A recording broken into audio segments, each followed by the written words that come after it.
ഉച്ചസമയം ജീവനക്കാരൻ ചിലർ ഭക്ഷണം കഴിക്കാനായി പുറത്തേക്ക് പോയി. സർവീസ് സ്റ്റേഷന്റെ ചുമതലയുണ്ടായിരുന്ന മറ്റൊരു ജീവനക്കാരൻ പ്രാഥമിക ആവശ്യങ്ങൾക്കായി പോയി. ഈ സമയത്താണ് പണം നഷ്ടമായത്. ഒരു ദിവസത്തെ മുഴുവൻ പണവും സൂക്ഷിക്കുന്നത് ഒരു വലിയ അലമാരയിലായിരുന്നു. അവിടെ നിന്നാണ് പണം നഷ്ടപ്പെട്ടത്.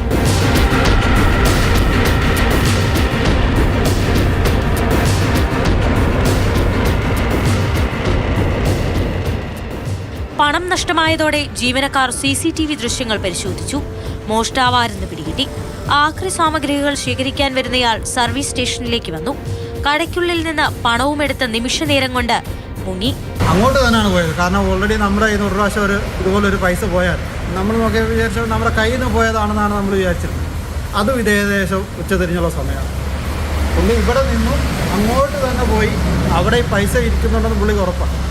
അവിടെ പോയി നോക്കി അവിടെ നിന്ന് എടുക്കുക, പോക്കറ്റ് വെക്കുക, പുള്ളി സ്ഥലം വിടുക. സംഭവത്തിൽ കൊട്ടാരക്കര പോലീസിൽ പരാതി നൽകിയെങ്കിലും ഇതുവരെയും ഒരു തുമ്പും കണ്ടെത്താൻ കഴിഞ്ഞില്ല. പ്രതിയെ കണ്ടെത്താനുള്ള അന്വേഷണം തുടരുകയാണെന്ന് പോലീസ് അറിയിച്ചു.